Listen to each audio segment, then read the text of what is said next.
Hello everyone. In this video lecture, we are going to see types of machine learning systems. We are going to define types based on three categories. First one is how they are provided the supervision. Second one is how they are trained, and third one is how they learn. So let's go ahead. So let me present my screen. Yeah. Supervision based means how they are provided supervision. Data stream based means how they provided data, and third one is learning based means how they actually learn. So in supervision based, I think supervised and unsupervised. So let me give a summary about it. Supervised means the data with label is provided. Its example are linear regression, SVM, neobias, KNN, and many other algorithms. Mostly are based on supervised learning. Second one is super unsupervised, which is totally opposite of supervised.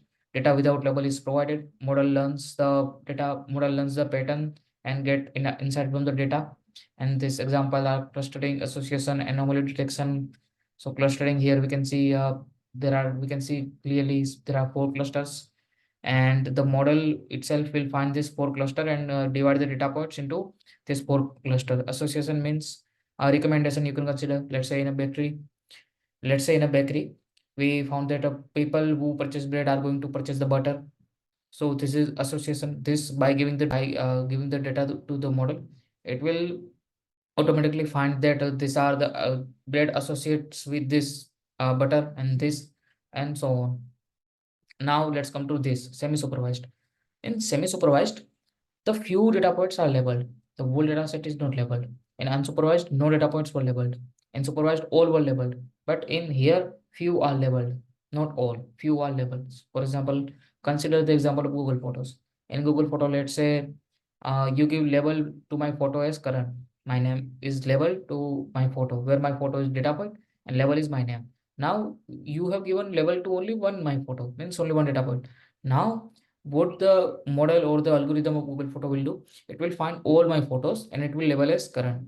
You have given label to only one photo, but the model will find all my photos and it will label it as Karan. Now, and reinforcement learning is there. So model learns at each step by punishment and reward. So consider this simple example. Here we have grid. This is the robot. These are the fire cell. These are the blank cell, and this is the diamond. Our job is to pick the diamond. So here robot is our agent. This is the environment. Grid is the environment. The action robot can do is it can move horizontally or vertically. The punishment is the amount of negative point it gets, and the reward is the amount of positive point it gets. And the policy here is to maximize the best strategy to achieve the goal, and our goal is to maximize the reward. Now this is a standard example. I think you know that falls in the blank cell, it will get minus 10 points. If it picks the diamond, it will get 100 points plus 100 points, and it falls in this fire region, then it will get minus 50 points. So the model will follow this path and get the diamond. So by following this path, it will get 70 points. So this is about reinforcement learning, where model learns from the try and error.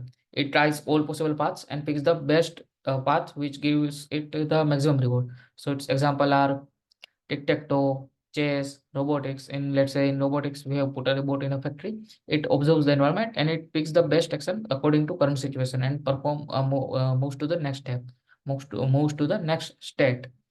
So this is more similar to AI, reinforcement learning. So now let's come to data stream based. See, it has two categories: batch, which is also called offline, and online learning. In batch learning, what we do? Model is trained on a data. Model is trained on data.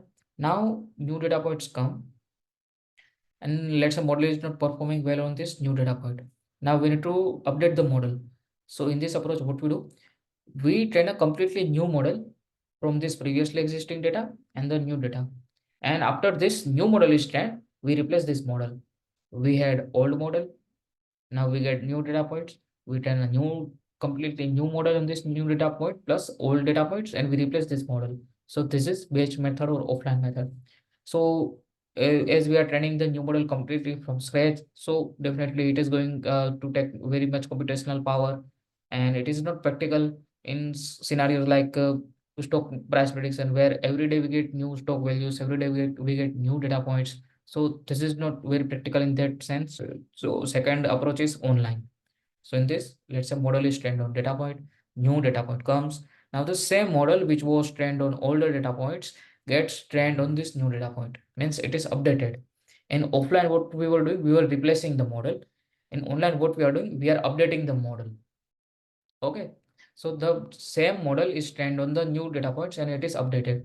So here consider the stock price, stock value prediction, that we have trained a model on previous week data set. Now this today's data point comes, it is new for the model, let's say. Now the model is trained on, a model is updated on this new data point. Okay, and so this is about online learning, and this is also called learning factor, that how much this new data point should influence the training of the model. Let's say for very rough manner, very abstract way, I'm saying that, let's say model is trained on previous week data point.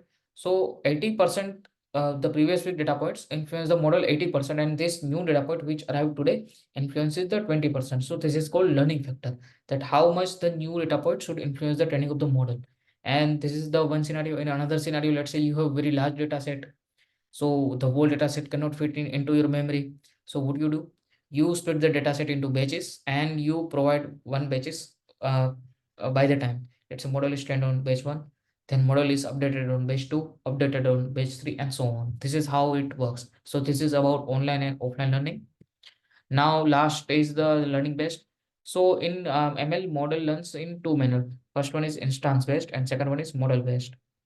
So in instance based, what it does, it memorizes the data instance and predicts based on the new instance. For example, consider the simple example of email classifying system. Let's say we are supposed to classify email as spam or not spam. Okay.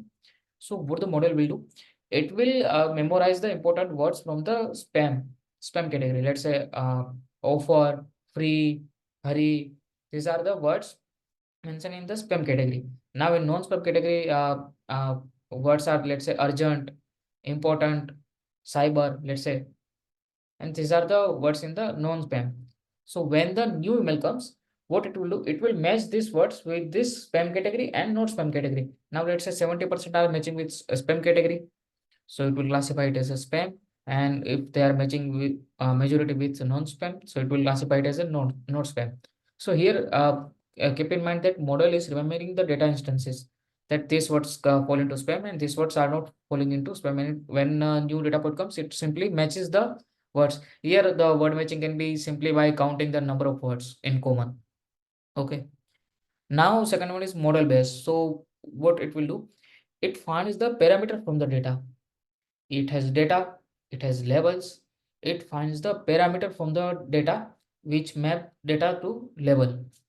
Okay. So in this, consider linear regression. Consider linear regression example of predicting car price. Here input as consider only mileage. So what it will do, it will find a parameter theta 0 and theta 1 in this case, that maps the mileage to the price. So here it is not remembering the data instances, rather it is finding the best parameter which gives the best result.